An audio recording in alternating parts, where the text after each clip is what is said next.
Welcome back to Beena's learning class. 8ാം ക്ലാസ്സിലെ മാത്സിന്റെ 12ാമത്തെ ചാപ്റ്ററായ ലംബകങ്ങൾ അല്ലെങ്കിൽ ട്രപ്പീസിയം എന്ന് പറയുന്ന ചാപ്റ്ററിന്റെ 3ാമത്തെ പാർട്ടാണ് കുഞ്ഞുങ്ങളെ നമ്മളിപ്പോൾ ഇടുന്നത്. അപ്പോൾ അതിനകത്തിലെ 194ാമത്തെ പേജിലെ 2ാമത്തെ കണക്കാണ് ഇനി നമ്മൾ ചെയ്യാൻ പോകുന്നത് കേട്ടോ.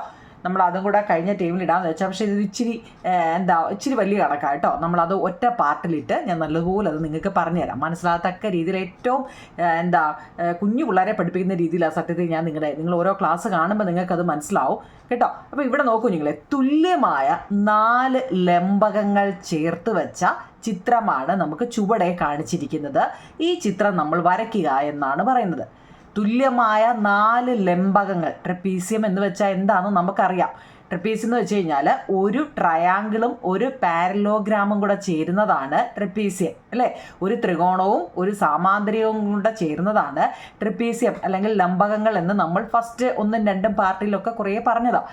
അപ്പം ഇവിടെ 4 എണ്ണം തന്നിട്ടുണ്ട്, അതും തുല്യമായ 4 ലംബകങ്ങൾ ചേർത്ത് വെച്ചതാണെന്നാണ് പറയുന്നത്. അവിടാണ് ആ പോയിന്റ് കേട്ടോ. തുല്യമായ ഈക്വലായ 4 ട്രപ്പീസിയം ചേർത്ത് വെച്ചതാണ് അല്ലേ. അപ്പം നോക്കിയോ നിങ്ങളിവിടെ 1, 2, 3, 4 എണ്ണം ഉണ്ട് അല്ലേ. അത് തുല്യമായ 4 ലംബകങ്ങൾ എന്നാണ് പറയുന്നത്. അപ്പോൾ ഇവിടെ ആകെ നമുക്ക് നോക്കിയേ, ഇവിടെ ബേസ് അതായത് മൊത്തത്തിൽ ഒരു 8 സെൻറ്റിമീറ്റർ മാത്രമേ നമുക്ക് തന്നിട്ടുള്ളൂ, വേറെ ഒന്നും തന്നിട്ടില്ല. അപ്പം നമ്മൾ ആദ്യമേ അതിൻ്റെ ഓരോന്നും എത്രയൊക്കെ ആയിരിക്കും എങ്ങനെ ആയിരിക്കും എന്ന് ആദ്യമേ കണ്ടുപിടിക്കണം. ഇവിടെ നോക്കൂ നിങ്ങൾ, ഇവിടെ മൊത്തത്തിലാണ് തന്നിരിക്കുന്നത് 8 സെൻറ്റിമീറ്റർ. അതായത് ഈ വലിയ ട്രപ്പീസിയമത്തിൻ്റെ അല്ലേ നോക്കി 8 സെൻറ്റിമീറ്റർ കണ്ടോ, 8 സെൻറ്റിമീറ്റർ തന്നിട്ടുണ്ട്. പക്ഷേ അതിൻ്റെ നടുക്ക് തോണ്ട ഇങ്ങനൊരു സാധനം കൂടെ ഒരു കട്ട എടുത്തിട്ടുണ്ട് അല്ലേ. എന്ന് വെച്ചാൽ പെർപെൻഡിക്കുലർ ആണ് അല്ലേ. നോക്കി ലംബവശങ്ങൾ എന്ന് വെച്ച് കഴിഞ്ഞാൽ ഇവിടെ 90 ഡിഗ്രി ആയിരിക്കും അല്ലേ. കട്ട കൊടുക്കുകയെന്ന് വെച്ച് കഴിഞ്ഞാൽ 90. അത് നോക്കിയാൽ നേരെ നടുക്കാണ് കൊടുത്തിരിക്കുന്നത്. ഇത് മൊത്തത്തിൽ എത്ര ഉണ്ട്? 8 സെൻറ്റിമീറ്റർ. മനസ്സിലാക്കണേ, മൊത്തത്തിൽ 8 സെൻറ്റിമീറ്റർ. നോക്കിയേ, അതിൻ്റെ നേരെ നടുക്കാണ് എന്ത് കൊടുത്തിരിക്കുന്നത്. ഇവിടെ ഒരു കട്ട കൊടുത്തിട്ടുണ്ട് നേരെ. അപ്പോൾ ഇവിടെ എത്രയായിരിക്കും നിങ്ങളെ? ഇവിടെ 4 സെൻറ്റിമീറ്റർ ആയിരിക്കും, കാരണം പകുതി അല്ലേ, 8ൻ്റെ പകുതി. അപ്പോൾ ഇവിടെ എത്രയായിരിക്കും? 4 സെൻറ്റിമീറ്റർ അല്ലേ. 8 സെൻറ്റിമീറ്റർ ആണ് മൊത്തം. അപ്പോൾ അതിൻ്റെ നേർ പകുതി വെച്ചാണ് അല്ലേ, പെർപെൻഡിക്കുലർ ബൈസെക്ട് എന്നൊക്കെ പറയും നമ്മൾ. അത് നേരെ നടുക്ക് വെച്ചാണ്. അപ്പോൾ ഇവിടെ 4ഉം ഇവിടെ 4ഉം. അപ്പോൾ നമുക്ക് ഇത് തുല്യമായിട്ടുള്ള 4 ലംബകങ്ങളാണെന്ന് നമ്മളോട് പറഞ്ഞു അല്ലേ. അപ്പോൾ നോക്കിയേ, 1, 2, 3, 4 ഈ 4 എണ്ണത്തിൻ്റെയും ബേസ് നമുക്ക് കിട്ടി. ഇതിൻ്റെ 4ആണ്, അപ്പോൾ ഇതിൻ്റെ 4ആണ്, അപ്പോൾ ഇതിൻ്റെ എന്താ നിങ്ങളെ 4ആണ്, കാരണം തുല്യമാണെന്ന് നമ്മളോട് ഓൾറെഡി പറഞ്ഞു. അപ്പോൾ ഇതും 4ആണ്. ഈ 4 എണ്ണത്തിൻ്റെയും ബേസ് നമുക്ക് കിട്ടി. സംശയമില്ലല്ലോ, ഉണ്ടോ? ഇല്ല. അപ്പോൾ ഒരു വശം നമുക്ക് കിട്ടി. ഇനി നിങ്ങളൊന്ന് നോക്കിയേ, ഒന്ന് സൂക്ഷിച്ച് നോക്കിയേ. ഇവിടെ 4 ട്രപ്പീസിയവും തുല്യമാണെന്ന് പറഞ്ഞിട്ടുണ്ട്. വലിയ വശങ്ങൾ നമുക്ക് കിട്ടിയല്ലോ, സംശയമൊന്നുമില്ലല്ലോ. ഇനി നിങ്ങളെ ഒന്ന് നോക്കിയാൽ, നമ്മൾ പറഞ്ഞായിരുന്നു ഒരു ട്രപ്പീസിയം എന്ന് പറയുന്നത് ഒരു പാരലോഗ്രാമുമാണ് ഒരു ട്രയാങ്കിളുമാണെന്ന് പറഞ്ഞിട്ടുണ്ട്. നിങ്ങൾ ഈ ഫുള്ളൊന്ന് എടുത്ത് നോക്കി, ഈ ഫുൾ ട്രപ്പീസിയത്തിനെ ഒന്ന് എടുത്തിട്ട് നമ്മൾ സാധാരണ രീതിയിൽ നമ്മൾ ചെയ്യുന്നത് പോലെ ഒന്നുകിൽ നമുക്ക് ഇങ്ങനെ വെച്ച് മുറിച്ചുകൂടായോ നിങ്ങളെ അല്ലേ. ഞാൻ റഫായിട്ടൊന്ന് പറഞ്ഞ് മനസ്സിലാക്കാൻ വേണ്ടിയാണ്. ഇങ്ങനെ വെച്ച് ഇവിടെ ഒരു ട്രപ്പീസിയം ഇതല്ലേ. ഇത് നോക്കിയേ, ഇവിടുന്ന് ഇവിടെ വരെ ഒരു ട്രപ്പീസിയവും എന്ന് വെച്ചാൽ ട്രപ്പീസിയം അല്ല, കറക്റ്റ് അത് വരുന്നത് ഒരു സ്ക്വയറായിട്ട് വന്നല്ലേ. കാരണം ഇവിടെ 4 ഇവിടെ 4, അപ്പോൾ ഇവിടെയും 4 വരും. ഇവിടെ 4 വരും കേട്ടോ. അതൊന്നും ഇങ്ങനെ നേരെ, ഇത് ഓർമ്മയുണ്ടോ? ഇങ്ങനെ വരച്ചിട്ട് ഇവിടെ ഒരെണ്ണം വരും, ഇവിടെ ഒരു ട്രയാങ്കിളും വന്നു, ഇവിടെ ഒരു പാരലോഗ്രാമും വന്നെന്നാണ് കേട്ടോ. അങ്ങനെ മനസ്സിലാക്കാം കേട്ടോ, അങ്ങനെയും മനസ്സിലാക്കാം, എങ്ങനെ വേണമെങ്കിലും എടുക്കാം കേട്ടോ. ഇത് മനസ്സിലായോ നിങ്ങളെ? അതായത് ബേസ് ഒരു വശം കിട്ടി, അതിന് സംശയമില്ലല്ലോ. കാരണം 8 തന്നിട്ടുണ്ട്, അതിൻ്റെ പകുതി എടുത്തു 4. അപ്പോൾ എല്ലാം തുല്യമാണെന്ന് പറഞ്ഞുകൊണ്ട് ഇതിൻ്റെയും 4 ആയിരിക്കും, ഇതിൻ്റെയും 4 ആയിരിക്കും, അതിന് സംശയമില്ലല്ലോ. ഇവിടെ നോക്കിയേ, ഇത് മൊത്തത്തിൽ, ഇവിടെ നോക്കൂ നിങ്ങളെ, ഇത് മൊത്തത്തിലല്ലേ 4 എന്ന് പറഞ്ഞത് അല്ലേ. ഇത് മൊത്തത്തിലാണ് 4 എന്ന് പറഞ്ഞത്. ഇവിടെ ഒരു വര പോലുമില്ല, ഇതും ഫുള്ള് 4ആണ്, ഇതും ഫുള്ള് 4ആണ്. ഇനി നോക്കിയേ, അതിനകത്തിലും ഒരു ലംബകം നോക്കിക്കേ, ഇതിനകത്തിലും ഒരു ലംബവശങ്ങൾ തന്നിട്ടുണ്ട്. ഇവിടെ ഇങ്ങോട്ട് കണ്ടോ, ഒരു ലംബവശം തന്നിട്ടുണ്ട്. അതായത് ഇവിടെ നിന്ന് ഈ വശമല്ലേ നമുക്ക് കിട്ടിയുള്ളൂ, ഈ വശം എത്രയാണെന്ന് അറിയത്തില്ല. അപ്പം നോക്കി, ഇത് മൊത്തം 4 ആണെങ്കിൽ ഇതിൻ്റെ പകുതി എത്രയായിരിക്കും കുഞ്ഞുങ്ങളെ എന്ന് പറഞ്ഞേ? അതിൻ്റെ പകുതി എത്രയായിരിക്കും? 2 ആയിരിക്കും അല്ലേ. എന്ന് വെച്ചാൽ എന്താ ഇവിടെ നമ്മൾ മൊത്തം 8 അല്ലായിരുന്നോ, 8ൻ്റെ പകുതി നമ്മൾ അതിൻ്റെ നടുക്ക് വെച്ചെടുത്തപ്പോൾ ഇത് 4 ഇത് 4 എന്ന് പറഞ്ഞാൽ ഇത് മൊത്തം 8 ആയിരുന്നു. അപ്പോൾ അതിൻ്റെ എന്താ പെർപെൻഡിക്കുലർ ലൈൻ അല്ലേ, ലംബവശങ്ങൾ എന്ന് നമുക്ക് പറയാം, നേരെ നടുക്ക് വെച്ചാണ് ഇത്. അപ്പോൾ ഇവിടെ 2 ആണെങ്കിൽ ഇവിടെ എത്ര ആയിരിക്കും, 2 സെൻറ്റിമീറ്ററാ അല്ലേ. അപ്പോൾ നമുക്ക് എന്താ അടുത്ത വശം കിട്ടിയല്ലോ, മനസ്സിലായോ? രണ്ടാമത്തെ വശം കിട്ടി. അപ്പോൾ ഇതിൻ്റെ എത്രയായിരിക്കും, ഇവിടെ എത്രയായിരിക്കും വരുന്നത്, ഇവിടെയും 2 ആയിരിക്കും അല്ലേ. 4 വശവും അല്ലേ നേരെ ഇരിക്കുന്ന ലൈൻ, പെർപെൻഡിക്കുലർ ലൈൻ എപ്പോഴും എത്ര, 2 ആയിരിക്കും. അപ്പോൾ ഇവിടെ എത്രയായിരിക്കും, 2 ആയിരിക്കും നേരെ ഇരിക്കുന്ന വശം. അതായത് ഇവിടെ നമുക്ക് എത്ര കിട്ടി, 2 കിട്ടി. 2 വന്നാൽ എങ്ങനെ, മൊത്തം 4 ആണ്, 4ൻ്റെ പകുതി 2 മനസ്സിലായോ? അപ്പോൾ നമുക്ക് എന്താ, ഇവിടെയും 2 കിട്ടി, ഇവിടെയും 2 കിട്ടി അല്ലേ. മനസ്സിലായോ 2 എങ്ങനെയാണ് വന്നതെന്ന്, മനസ്സിലായോ? അതായത് ഇത് 4 ആണ്, 4ൻ്റെ പകുതി 2 അല്ലേ, പെർപെൻഡിക്കുലർ ലൈൻ ലംബവശങ്ങൾ. അപ്പോൾ എന്തായിരിക്കും, എല്ലായിടും ഒരുപോലെ ആയിരിക്കത്തില്ലേ. ട്രപ്പീസിയത്തിൻ്റെ ആ ലംബവശങ്ങൾ, ഇതിൻ്റെ എന്ന് വെച്ചാൽ ഈ ട്രപ്പീസിയത്തിൻ്റെ ലംബവശം ഇതാണ്, അപ്പോൾ ഇവിടെ 2 ആണ്.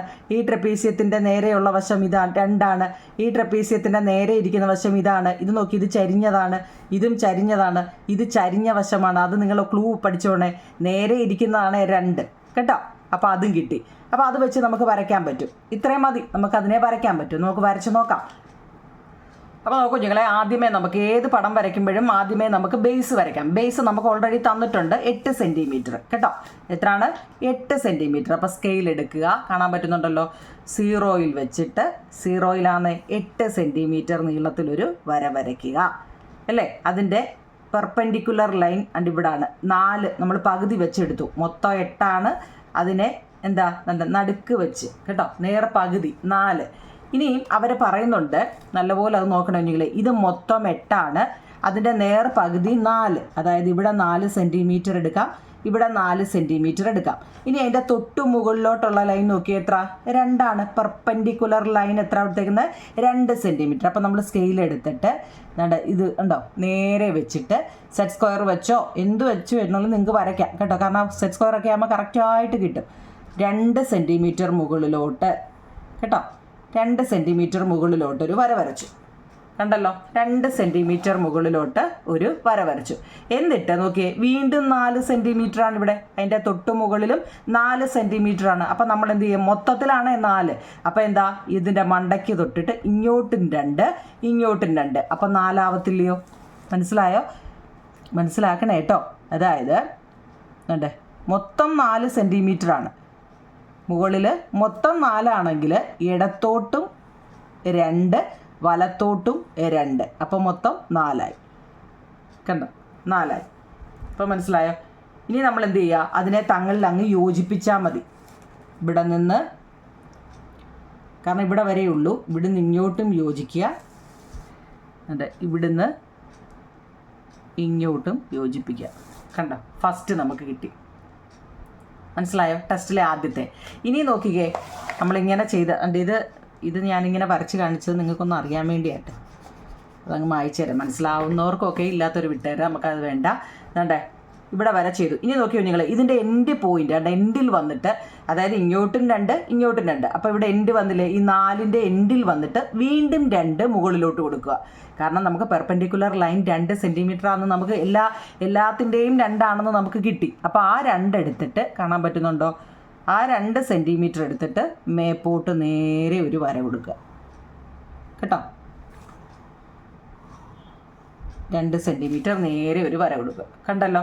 ഇനി ആ 2 സെൻറ്റിമീറ്ററിൽ നിന്നും വീണ്ടും 4 എന്ന് വെച്ചാൽ എങ്ങനെ എടുക്കുന്നത് നമ്മളിപ്പോൾ പറഞ്ഞതാ അല്ലേ. എങ്ങോട്ടാ, വലത്തോട്ടും 2 ഇടത്തോട്ടും 2 ഉണ്ടോ, ഇങ്ങനെ വെച്ചിട്ട് വലത്തോട്ടും 2 ഇടത്തോട്ടും 2, കാരണം പെർപെൻഡിക്കുലർ ലൈനാണ്. കണ്ടോ, ഇങ്ങോട്ടും 2 ഇങ്ങോട്ടും 2. കണ്ടോ, മനസ്സിലായോ? ഇനി എന്ത് ചെയ്യാം, അതിനെ യോജിപ്പിച്ചു വിടായതണ്ടേ.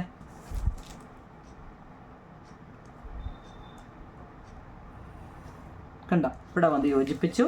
പിന്നെ ഇത് തങ്ങളിൽ യോജിപ്പിക്കുക, ഇത് തങ്ങളിൽ. കണ്ടോ, ഇത്രയേ ഉള്ളൂ. ഇതാണ് നമ്മുടെ പടം. ഇത് വരയ്ക്കാനാണ് നമ്മളോട് പറഞ്ഞത്. ഇത് മനസ്സിലാക്കി തന്നെ പോണേ കുഞ്ഞുങ്ങൾ. എന്താണ് ഇത്, മൊത്തത്തിൽ 8 സെൻറ്റിമീറ്റർ ആണ്. ഞാനിവിടെ പറയാം, മൊത്തത്തിൽ 8 സെൻറ്റിമീറ്റർ ആണ് വരയ്ക്കേണ്ടത് കേട്ടോ. ആ 8 സെൻറ്റിമീറ്ററിൽ നമ്മൾ എന്ത് ചെയ്യുക, പിന്നെ രണ്ടാമത്തെ സ്റ്റെപ്പ് എന്ന് വെച്ച് കഴിഞ്ഞാൽ ഇവിടെ നമ്മൾ രണ്ട് ലംബം എങ്ങനെയാ മൊത്തം ഇവിടെ ഇത് വെച്ച് നമ്മൾ എടുത്താൽ മതി. ഇവിടെ മൊത്തം എത്ര 4, ഈ സൈഡും 4 നമ്മൾ പറഞ്ഞു അല്ലേ, ഈ വശവും 4 നമ്മൾ പറഞ്ഞു. എന്തുകൊണ്ടാണ് അത് പറഞ്ഞത്? ട്രപ്പീസിയത്തിൻ്റെ നമ്മളോട് പറഞ്ഞു തുല്യമായ 4 ലംബങ്ങളാണെന്ന് നമ്മളോട് പറഞ്ഞു. ഈ 4 ലംബങ്ങളും തുല്യമാണ്. അപ്പം നമുക്ക് ഒരു ലംബകത്തിൻ്റെ ഒരു വശം കിട്ടിയാൽ മറ്റേതിൻ്റെയും വലിയ വശം നോക്കി, ഇതിൻ്റെ വലിയ വശമാണ് 4, ഇതിൻ്റെയും വലിയ വശം 4, ഇതിൻ്റെയും വലിയ വശം 4, ഇതിൻ്റെയും വലിയ വശം 4. കണ്ടോ? അപ്പോൾ ആ ട്രപ്പീസിയത്തിൻ്റെ ഒരു വശം കിട്ടി. അപ്പോൾ നമുക്ക് അടുത്ത വശം കിട്ടണമെന്നുണ്ടെങ്കിൽ നോക്കി, അടുത്ത അവരൊരു ക്ലൂ തന്നിട്ടുണ്ട്. ഈ 4 ഒരു പെർപെൻഡിക്കുലർ ലൈൻ ഇങ്ങോട്ട് പോയിട്ടുണ്ട്. കണ്ടോ? ലംബ വശങ്ങൾ കണ്ടോ ഇങ്ങോട്ട് പോയിട്ടുണ്ട് ഒരു വര. അപ്പം നമുക്കറിയാം അതിൻ്റെ നേർ പകുതി 2 ഇതുമായിരിക്കും, 2 ഇതുമായിരിക്കും. അപ്പോൾ നമുക്ക് അടുത്ത വശം കിട്ടി ഇല്ലയോ? മൊത്തം ഇവിടെ 4 കിട്ടി, ഇവിടെ 2 കിട്ടി. അപ്പോൾ ഇവിടെ 4 കിട്ടി, ഇവിടെ 2 കിട്ടി, ഇവിടെ 4 കിട്ടി, അടുത്ത വശം 2 കിട്ടി, ഇവിടെ 4 കിട്ടി, ഇവിടെ 2 കിട്ടി അല്ലേ? അപ്പോൾ ഇവിടെ നമ്മൾ എന്ത് ചെയ്യുക? 2 സെൻറ്റിമീറ്റർ ഒരെണ്ണം വരയ്ക്കുക. അതിൽ വീണ്ടും എന്ത് ചെയ്യുക? 4 സെൻറ്റിമീറ്റർ അവിടെയും 2 ഇങ്ങോട്ടും 2 ഇങ്ങോട്ടും വരയ്ക്കണം. എന്നിട്ട് അതിനെ ജോയിൻ ചെയ്യുക. കണ്ടോ? 2 കൂടെ ജോയിൻ ചെയ്യുക. പിന്നെ ഇവിടുന്ന് 2 സെൻറ്റിമീറ്റർ മുകളിലോട്ട് കൊടുക്കുക. വീണ്ടും ഇങ്ങോട്ട് 2, ഇങ്ങോട്ട് 2. കണ്ടോ? വീണ്ടും ഇതിനെ ജോയിൻ ചെയ്യുക. ഇത്രയേ ഉള്ളൂ സംഭവം, ഇതേ ഉള്ളൂ. എളുപ്പമല്ലേ കുഞ്ഞുങ്ങളെ? അപ്പോൾ ഇത് വരച്ച് പഠിക്കുക കേട്ടോ. ഈ ഒരൊറ്റ ഒരെണ്ണത്തിന് വേണ്ടിയാണ് ഞാൻ ഈ ഒരൊറ്റ പാർട്ട് ഇട്ടത്. മനസ്സിലായിട്ട് നമുക്ക് അടുത്തത് സമപാർശ്വ ത്രികോണങ്ങളാണെന്ന് തോന്നുന്നു അല്ലേ? സമപാർശ്വ ലംബകങ്ങൾ പഠിക്കാം കേട്ടോ. ഇത് നല്ലപോലെ ഒന്ന് മനസ്സിലായില്ലെങ്കിൽ 1-2 വട്ടം ഒന്ന് കണ്ടു നോക്കണേ നിങ്ങൾ കേട്ടോ. ഇത് എളുപ്പമാണെന്നാണ് എനിക്ക് തോന്നുന്നത്. മനസ്സിലായെങ്കിൽ നമുക്ക് പാർട്ട് 4 ബാക്കി പഠിക്കാം കേട്ടോ. Okay thank you.